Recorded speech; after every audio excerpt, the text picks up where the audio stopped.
ఆరావళి పర్వతాలు ఇప్పుడు దేశవ్యాప్తంగా హాట్ టాపిక్గా మారాయి. కేంద్రం ఇచ్చిన నిర్వచనంపై ఇప్పుడు ఆరావళి ఆయువు ఆధారపడి ఉంది. ఏదైనా పర్వతం కొండకు శాస్త్రీయ నిర్వచనం ఇవ్వాలని కేంద్ర ప్రభుత్వానికి సుప్రీంకోర్టు ఆదేశాలు జారీ చేసింది. ఆ ఆదేశాల మేరకు కేంద్ర ప్రభుత్వం ఇచ్చిన శాస్త్రీయ నిర్వచనం తీవ్ర దుమారానికి కారణమైంది.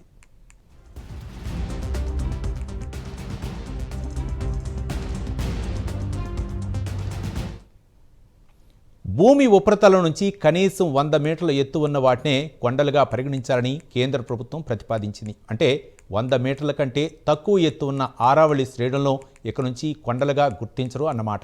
అయితే దీనివల్ల 100 మీటర్ల కంటే తక్కువ ఎత్తున ఉన్న వాటికి పర్యావరణ చట్టాల నుంచి రక్షణ లభించదు, కాబట్టి అక్కడ మైనింగ్ చేసుకోవచ్చు. అయితే ఆరావళి పర్వతాల్లో దాదాపు 90% కొండలు 100 మీటర్ల కంటే తక్కువ ఎత్తు ఉన్నాయని పర్యావరణవేత్తలు చెబుతున్నారు.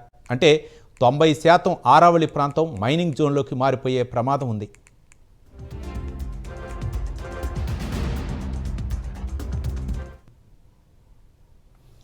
ఆరావళి పర్వతాలు అంటే కేవలం రాళ్ళు రప్పలు మాత్రమే కాదు, ఇవి ఉత్తర భారతదేశానికి జీవనాధారంగా కొన్ని దశాబ్దాలుగా ఉన్నాయి. అంతేకాకుండా రాజస్థాన్లో విస్తరించి ఉన్న ఎడారి ఇతర రాష్ట్రాలకు వ్యాపించకుండా ఆరావళి పర్వతాలు అడ్డుకట్ట వేస్తున్నాయి.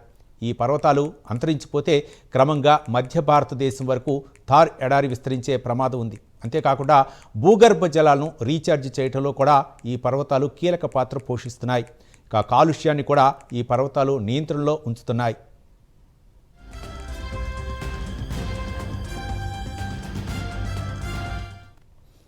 ఆరావళి పర్వతాలు అంతరిస్తే పంజాబ్, హర్యానా, ఢిల్లీ ప్రాంతాలు నివాసయోగ్యం కాకుండా పోతాయని పర్యావరణవేత్తలు ఆందోళన వ్యక్తం చేస్తున్నారు. ఈ పర్వతాలు గుజరాత్ నుంచి రాజస్థాన్, హర్యానా, ఢిల్లీ వరకు విస్తరించి ఉన్నాయి. అయితే కొన్నాళ్లుగా ఈ పర్వతాలపై ఖనిజాల కోసం కార్పొరేట్లు తవ్వకాలు జరుపుతుండటంతో క్రమంగా కొండలు తరిగిపోతున్నాయి. ఈ పర్వతాలు తరిగిపోతూ ఉంటే చలిగాళ్ళు ముందుగానే ఇండియాలోకి వచ్చే ప్రమాదం ఉంది. ఆరావళి పర్వతాల్లో అరుదైన గొప్ప ఖనిజాలు మాత్రమే కాకుండా వన్యప్రాణులకు కూడా దిక్కు లేకుండా పోయే ప్రమాదం ఉంది.